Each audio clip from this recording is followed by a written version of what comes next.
السلام عليكم ورحمة الله وبركاته. كل سنة وحضراتكم طيبين. النهاردة هديك وصفة جميلة جدا تخلي أي حمام قطع عندك بيض يبيض، وتخلي عدد البيض كتير جدا عندك ومنتشر، إن كان في طيور في فراخ في حمام في أي حاجة. ثواني، ده صبار، ده صبار أهو. أنا مركز على الصبار جدا لأن جربته مرة واتنين وعشرة في حاجات كتيرة جدا. ده صبار بقطعه بالحجم ده، قطع صغيرة خالص اهي.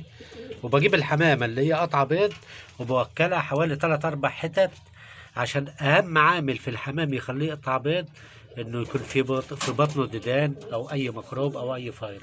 فالصبار ده مر جدا لدرجة إنه ممكن يموت أي بكتيريا أو أي فيروس، فده لو حصل هيكتمل موضوع البيض. ثواني،